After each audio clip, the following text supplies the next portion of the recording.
రమణ మహర్షి కానీ, సత్య సాయిబాబా కానీ, వివేకానంద కానీ, అలా ఇంకా గొప్ప గొప్ప వాళ్ళు మనం తీసుకుంటే మరి అందరూ కూడా ఎన్నో మనం మేడం బ్లావెట్స్కి అని ఇలా ఒక్కొక్కళ్ళ దాంట్లో చూస్తే కొల్లలుగా ఉన్నాయి. అన్ని లాభాలే. అవి ఎలా వాస్తవ రూపంలోకి వస్తాయి మన జీవితంలో? ఎలా వస్తాయి అంటే ధ్యానం చేయడం వల్లేనండి. అది. ఎవడైతే కూర్చుని ధ్యానం చేస్తాడో మరి అటువంటి లాభాలు పొందరా? పొందకుండా ఉంటారా? అదే చెప్తున్నారు అమ్మవారు, చెవిట అమ్మవారు. ఎందుకు తిరుగుతావు?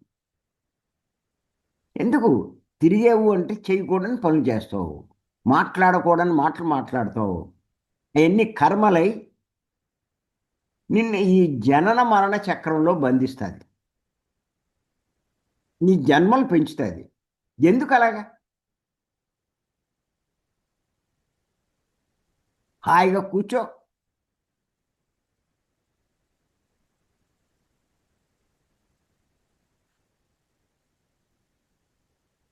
ఎన్ని లాభాలు పొందుతావో చూడు. ఆవిడ ఊరికే చెప్పడం కాదు, ఆచరించి చెప్పింది.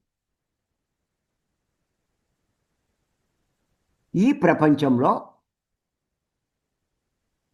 మనంతట మనం కూర్చుందామన్నా మన చుట్టుపక్కల వాళ్ళు మనల్ని అలా ప్రశాంతంగా కూర్చోనివ్వరు. ఒక కుటుంబంలో ఉంటే కుటుంబంలో వాళ్ళు డిస్టర్బ్ చేస్తారు. మీకు అందుకే చూడండి, భీమవరం ఎక్కువ మంది ఎందుకొస్తారు అంటే, ఇంట్లో ఇంత ప్రశాంతంగా కూర్చుని ధ్యానం చేయడానికి అవకాశం ఉండదు కాబట్టే. చేయొచ్చు, ఖాళీ ఉంది, అన్నీ ఉన్నాయి. కానీ అవకాశం లేదు. ఖాళీ వీళ్ళకి దొరికింది కానీ మిగతాళ్ళకు కూర్చొనివ్వరే. ఏదో రకంగా ఇబ్బంది పెడతారు. అదే భీమవరం వస్తే ఇంకా మనల్ని డిస్టర్బ్ చేసేవాళ్ళు లేరు. గంటలు గంటలు కూర్చోవచ్చు మనం. అందుకోసమే చాలామంది భీమవరం వస్తూ ఉంటారు.